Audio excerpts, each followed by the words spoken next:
الحمد لله نحمده ونستعينه ونستغفره ونؤمن به ونتوكل عليه ونعوذ بالله من شرور أنفسنا ومن سيئات أعمالنا من يهده الله فلا مضل له ومن يضلله فلا هادي له ونشهد أن لا إله إلا الله وحده لا شريك له وأشهد أن سيدنا ونبينا ومولانا محمدا عبده ورسوله صلى الله تعالى عليه وعلى آله وأصحابه وبارك وسلم تسليما كثيرا أما بعد فأعوذ بالله من الشيطان الرجيم بسم الله الرحمن الرحيم السلام علیکم ورحمۃ اللہ وبرکاتہ۔ امید ہے آپ سب حضرات خیریت سے ہوں گے، اللہ تعالیٰ کے حفظ و امان میں ہوں گے۔ آج کی ویڈیو میں آپ حضرات کے سامنے مسلمانوں کے موجودہ حالات اور ہماری ذمہ داریوں کے بارے میں بیان کروں گا۔ میں اتنی سی بات ابتدا ہی میں عرض کر دیتا چلوں کہ اس ویڈیو کا مقصد نہ کوئی تقریر کرنا ہے، نہ کوئی عوض اور رسمی بیان کرنا ہے، بلکہ اس مجلس کا اصل مقصد یا اس ویڈیو کا اصل مقصد یہ ہے کہ ہم سب ایک ساتھ مل کر کچھ اپنی اصلاح کی فکر کریں۔ اور اللہ تبارک و تعالیٰ کی سنت یہ ہے کہ جب اللہ کے بندے سچائی اور اخلاص کے ساتھ اس کام کے لیے جمع ہوتے ہیں تو اللہ تعالیٰ اپنا فضل و کرم فرماتے ہیں۔ اللہ تعالیٰ اپنے فضل و کرم سے اس مقصد میں ہمیں کامیابی عطا فرمائے، آمین۔ ویڈیو شروع کرنے سے پہلے اگر آپ نے ابھی تک چینل کو سبسکرائب نہیں کیا تو جلدی سے سبسکرائب کا بٹن کلک کر لیجئے اور ساتھ ہی بیل کے آئیکن کو پریس کر کے آل پر سلیکٹ کر لیجئے تاکہ آنے والی ہر نئی ویڈیو کا نوٹیفیکیشن آپ کو مل سکے۔ اور ہاں، اگر یہ ویڈیو آپ کو پسند آئے تو پلیز اس ویڈیو کو لائک کیجئے اور زیادہ سے زیادہ شیئر کیجئے، شکریہ۔ آج کی ویڈیو کا پہلا عنوان آج کے پرعشوب حالات ہیں۔ اتفاق سے آج کل جس قسم کے حالات چل رہے ہیں وہ بڑے پرعشوب ہیں، اور شاید ہی کوئی مسلمان ایسا ہو کہ جس کے دل میں ان حالات کی وجہ سے پریشانی نہ ہو، صدمہ نہ ہو۔ سبھی ان حالات سے بے چین اور پریشان ہیں، اور ہر ایک کی زبان پر یہ سوال ہے کہ کیا ہونے والا ہے، کیا ہوگا۔ ملک بھر میں جہاں کسی مجلس میں 2-4 آدمی بیٹھتے ہیں تو اسی بات کا تذکرہ کرتے ہیں کہ جو مختلف خبریں آتی رہتی ہیں ان کا تذکرہ ہوتا ہے، ان پر تبصرہ ہوتا ہے اور ان کے اسباب پر گفتگو ہوتی ہے۔ ہر ایک اپنی رائے اور قیاسات بیان کرتا ہے اور مجلسیں ان تذکروں اور تبصروں سے بھری ہوئی ہیں، اور ایک مایوسی کی فضا اور ناامیدی کی فضا پائی جا رہی ہے۔ ہر شخص کی زبان پر یہ باتیں آتی رہتی ہیں کہ نہ ہماری جان محفوظ ہے، نہ مال محفوظ ہے، نہ آبرو محفوظ ہے، قدم قدم پر خطرات کا سامنا کرنا ہے، ملک کا نظام درہم برہم ہے، کوئی شخص کوئی کام کرانا چاہتا ہے تو اس کا کام نہیں ہوتا، ظالم قسم کے حکام مسلط ہیں، لوگوں کے حقوق پامال ہو رہے ہیں، رشوت ستانی کا بازار گرم ہے، کرپشن پھیلا ہوا ہے، اوپر سے لے کر نیچے تک ہر ایک نے حرام کھانے کے لیے اپنا منہ کھولا ہوا ہے۔ غرض یہ کہ جس طرح دیکھو ایک پریشان کن صورت نظر آتی ہے۔ ہمارے دین نے ہمیں کیا سکھایا؟ سوال یہ ہے کہ کیا تبصروں اور ان تذکروں سے، ان باتوں سے ان صورتحال کا علاج ہو جائے گا؟ دیکھنے کی بات یہ ہے کہ ایسے موقع پر ہمارے دین نے ہمیں کیا سکھایا۔ اللہ تعالیٰ نے اپنے فضل و کرم سے ہمیں ایسے دین سے وابستہ فرمایا ہے جس نے ہر قسم کی صورتحال میں ہمیں راہ عمل بتائی ہے۔ یہ ایسا دین نہیں ہے جو تو ہماتی قسم کا ہو اور جس کی اصل حقیقت نہ ہو، بلکہ یہ اللہ تبارک و تعالیٰ کا دیا ہوا دین ہے اور جناب رسول اللہ صلی اللہ علیہ وسلم کا لایا ہوا دین ہے، اور اس باری تعالیٰ کا دیا ہوا دین ہے۔ ان حالات کی اللہ تعالیٰ کو خبر ہے، اور قیامت تک آنے والے سارے حالات اس کے علم میں ہیں، سارے حالات کی جزیات اس کے علم میں ہیں، اور اپنے بندوں کے بارے میں اس کو خوب علم ہے کہ میرے بندے کتنے پانی میں ہیں۔ واللہ بصیر بالعباد، سورہ آل عمران۔ آیت نمبر 10، یعنی اللہ تعالیٰ اپنے بندوں کو خوب جانتا ہے۔ اور سورہ ملک میں اللہ تعالیٰ نے کیسے پیارے انداز میں فرمایا، الا یعلم من خلق وہو اللطیف الخبیر۔ ہمارے بزرگوں میں سے حضرت شاہ عبد الغنی صاحب پھلپوری رحمۃ اللہ علیہ اپنے ایک عوض میں اس آیت کا کیا خوبصورت ترجمہ کیا۔ فرمایا کہ ارے جس نے پیدا کیا وہی نہ جانے، یعنی جس نے سارے انسانوں کو، ساری مخلوق کو جس نے پیدا کیا وہی نہ جانے کہ میری مخلوق کس حال میں ہے اور اس کی حقیقت کیا ہے، اس کی نفسیات کیا ہیں، اس کے خیالات کیا ہیں، اس کے جذبات کیا ہیں، جبکہ وہ بڑی لطیف اور بڑی باخبر ذات ہے۔ ہر حالت کے لیے راستہ موجود ہے۔ یہ کتنی عجیب بات ہوگی اگر یہ کہا جائے کہ اللہ تعالیٰ اپنے بندوں کے حالات سے واقف نہیں ہے، باخبر نہیں ہے۔ یہ کیسے ہو سکتا ہے کہ جس نے پیدا کیا ہے وہی نہ جانے کہ میرے بندے کس حال میں ہیں؟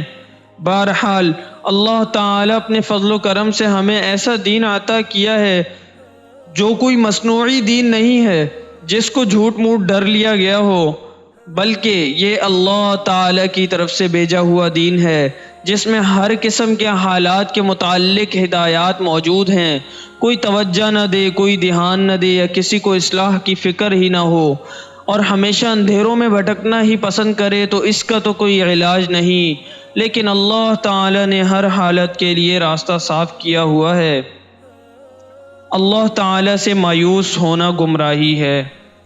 یہاں چند باتیں جو سمجھنے کی ہیں۔ پہلی بات یہ ہے کہ اس قسم کے حالات میں دلوں پر جو مایوسی چھانے لگتی ہے کہ پتہ نہیں آئندہ کیا ہوگا، امید اور روشنی کی کوئی کرن نظر نہیں آتی اور اس کے نتیجے میں انسان مایوسی کے گڑھے میں گرنے لگتا ہے۔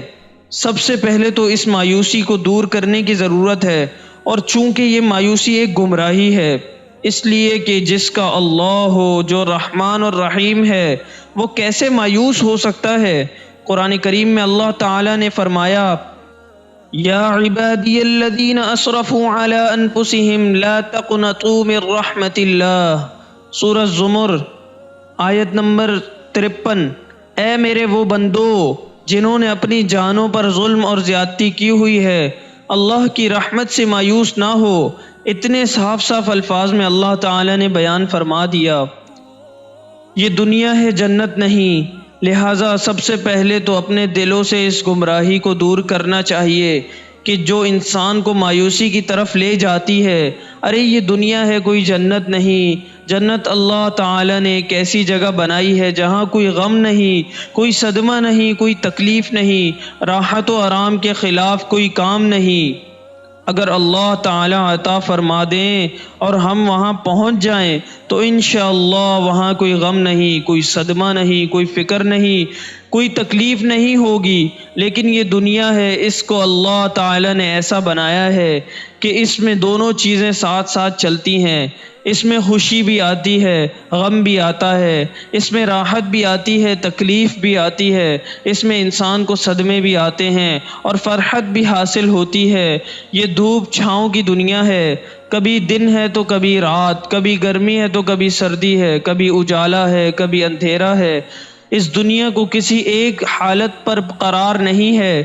بڑے بڑے جلیل القدر پیغمبروں کو دیکھیے، انہوں نے اپنی زندگیاں راحت و آرام میں نہیں گزار دی، بلکہ ان پر بھی آزمائشیں آئیں، ان کو بھی قربانیاں دینی پڑیں، انہیں بھی تکلیفیں اٹھانا پڑیں، انہیں بھی اذیتیں سہنی پڑیں، انہیں ظلم و ستم کا سامنا کرنا پڑا۔ بعض انبیاء علیہ السلام کو تو آروں سے چیر دیا گیا، بعض انبیاء کرام کو تو قتل و غارت گری کا سامنا کرنا پڑا۔ جب پیغمبروں کو، جو تمام مخلوق میں سے سب سے زیادہ اللہ تعالیٰ کو محبوب ہوتے ہیں، ان کے ساتھ بھی آزمائشیں ہوتی ہیں، ان کے ساتھ بھی تکلیفیں ہوتی ہیں، تو ہم آپ کس شمار و قطار میں ہیں؟ تکلیف باقی رہنے والی نہیں، لہٰذا تکلیفیں تو آئیں گی، کبھی کسی شکل میں آئیں گی، کبھی کسی شکل میں آئیں گی۔ اگر دنیا میں انسان کو کوئی تکلیف نہ آئے، آزمائش نہ آئے، صدمہ نہ آئے تو پھر دنیا کیا ہوئی؟ وہ تو جنت ہو گئی۔ لہٰذا دنیا میں تکلیفیں ضرور آئیں گی، لیکن دنیا میں جس طرح صدمے آتے ہیں اسی طرح خوشیاں بھی آتی ہیں، جس طرح تکلیفیں آتی ہیں اسی طرح راحتیں بھی آتی ہیں۔ یہ اللہ تعالیٰ کی سنت ہے۔ کیسے کیسے حالات انسان پر دنیا میں آتے ہیں اور گزر جاتے ہیں، روزانہ اللہ تعالیٰ اس کا مشاہدہ کراتے ہیں۔ رات آتی ہے، سورج غروب ہو جاتا ہے، پورے ملک پر اندھیرا چھا جاتا ہے، لیکن وہ تاریکی ہمیشہ قائم نہیں رہتی، بلکہ رات کے گزرنے پر تاریکی بھی چلی جاتی ہے۔ صبح صادق کے وقت پھوٹتی ہے، پھر روشنی پھیل جاتی ہے اور سورج نکل آتا ہے، دھوپ پھیل جاتی ہے اور اجالا ہو جاتا ہے۔ اللہ تعالیٰ کی طرف سے روزانہ اس کا مشاہدہ کرایا جاتا ہے۔ کوئی سورج نکلنے والا ہے، لہٰذا اگر ابھی مصیبتوں کا، تکلیفوں کا، اذیتوں کا، پریشانیوں کا اندھیرا چھایا ہوا ہے تو یہ اندھیرا ہمیشہ کے لیے نہیں رہے گا۔ انشاءاللہ یہ اندھیرا ضرور زائل ہوگا، پھر سے اجالا آئے گا، پھر سے نور پھیلے گا، پھر سے اللہ تعالیٰ نور عطا فرمائیں گے، انشاءاللہ ضرور ہوگا۔ مسلمانوں کی تاریخ اٹھا کر دیکھیں، وہ تاریخ بھی اسی دھوپ چھاؤں سے عبارت ہے۔ ایک وقت تھا کہ مسلمانوں کا غلبہ تھا، وہ فاتح تھے، آدھی سے زیادہ دنیا پر حکومت تھی، آدھی دنیا پر ان کا پرچم لہرا رہا تھا، مسلمانوں کا طوطی بول رہا تھا، مسلمانوں کا سکہ چل رہا تھا۔ ایک عرصے تک مسلمانوں نے حکومت کی، لیکن سورج کے غروب ہونے سے دن بھی تاریکی میں چلا جاتا ہے اور غلبہ دوسروں کو حاصل ہو جاتا ہے اور مسلمان مقہور اور مظلوم ہو جاتے ہیں، پریشانیوں کا اور مصائب اور آلام کا شکار ہو جاتے ہیں۔ پھر یہ حالت بھی ہمیشہ قائم نہیں رہتی، پھر دوسرا انقلاب آتا ہے اور اللہ تعالیٰ پھر مسلمانوں کو غلبہ عطا فرماتے ہیں۔ ساری تاریخ اس کی گواہ ہے۔ لہٰذا اگر مسلمانوں پر پریشانیاں ہیں، تکلیفیں ہیں، دکھ ہیں، مصائب و آلام ہیں تو اس میں مایوس ہونے کی بات نہیں۔ کسی شاعر نے کیا خوب کہا، ظلمتوں کا جو بول بالا ہے، کوئی سورج نکلنے والا ہے۔ یہ تاریکیاں خود خبر دے رہی ہیں کہ ایک سورج نکلے گا اور پھر اس سے نور پھیلے گا انشاءاللہ، اور اس سے روشنی آئے گی۔ لہذا پہلی بات تو یہ ہے کہ مایوسی کو دل میں جگہ نہ دو اور یہ مت سمجھو کہ جو حالت اس وقت ہے یہ حالت ہمیشہ رہے گی، انشاءاللہ ضرور زائل ہوگی۔ اللہ تعالیٰ کی رحمت سے یہ امید رکھو کہ ایک نہ ایک دن یہ حالت ختم ہوگی اور اللہ تعالیٰ اپنے رحم و کرم سے انشاءاللہ نور پھیلائیں گے اور رحمتیں نازل فرمائیں گے۔ اگر یہ ویڈیو آپ کو پسند آئی ہو پلیز لائک کیجئے، شیئر کیجئے اس ویڈیو کو، اور اگر ابھی تک چینل کو سبسکرائب نہیں کیا تو پلیز سبسکرائب کر کے بیل کے آئیکن کو پریس کر لیجئے تاکہ ایسی ہی اسلامک ویڈیوز آپ تک پہنچتی رہیں۔ شکریہ۔ السلام علیکم ورحمۃ اللہ وبرکاتہ۔